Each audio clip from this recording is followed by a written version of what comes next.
দিদি এসেছে অনেক দিন হয়ে গেছে, কিন্তু আমরা এখনো পর্যন্ত ঘুরতে বেরোইনি। আর এতদিন তো ফ্লাড ছিল, বৃষ্টি ছিল, তার জন্য ঘুরতেই পারিনি।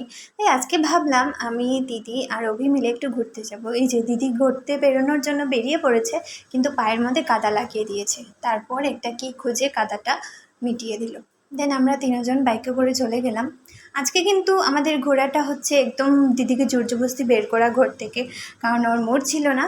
তারপর আমরা চলে এসেছি এখন জুয়েলারিতে। ওকে কিন্তু জুয়েলারির লোভ থেকেই আমরা ঘর থেকে বের করেছি। তারপর জুয়েলারি কাজ শেষ করে আমরা চলে এসেছি এখন ফুচকা খেতে। আর আজকে আমার দিদি এই দোকানের ফুচকাটা খেয়ে রিভিউটা কিন্তু অনেক ভালো দিয়েছে, তাই আমার ভালো লেগেছে, কারণ এই দোকানের ফুচকাটা আমার খুব ফেভারিট।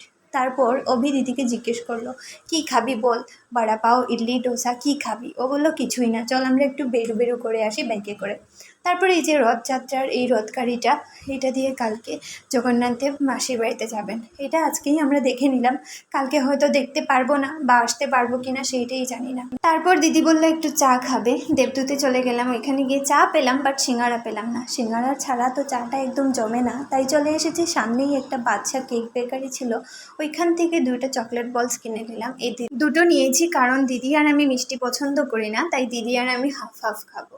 দিদি একটুখানি খেয়ে আমাকে দিয়ে দিয়েছে। সত্যি এটা এত মিষ্টি ছিল, ভালো লাগেনি খেতে, কিন্তু অভি পুরোটা খেয়েছে। ওর মিষ্টি অমিষ্টি কিছুই আসে যায় না, ও সব কিছু খেতে পারে। তারপর আমরা বেরিয়ে পড়েছি এখন একটু টোটো টোটো করতে, যেদিকে চোখ যাবে ওইদিকেই আমরা বেরোবো। এই রাস্তা থেকে যাচ্ছি আর আমার দিদি বলছে আমি যখন স্কুল লাইফে ছিলাম ওইদিকে কত না আড্ডা দিয়েছি।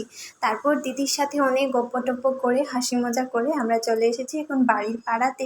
ওইখান থেকে দাদুর জন্য মিষ্টি আর মাদের জন্য নিমকি নিয়ে চলে আসছিলাম। আর আমাদের পাড়াতে এসে দেখি ওইখানে একটা গাড়ি অ্যাক্সিডেন্ট হয়েছে। এখানে বেশিক্ষণ দাঁড়ায়নি, যদি দিদি এসব বেশি ভয় পায় আর আমার চিল্লানিতে তো অভি দাঁড়াতেই পারেনি। তারপর ঘরে এসে ফ্রেশ ট্রেশ হয়ে এই যে সিঙ্গারা এনেছি আর মা চা বানিয়ে দিয়েছে। যেহেতু বাইরে সিঙ্গারা খেতে পারিনি চার সাথে, তাই ঘরে এসে চায়ের সাথে সিঙ্গারার কম্বিনেশনটা মিলিয়ে একটু আমাদের সন্ধ্যার টিফিন হয়ে গেল।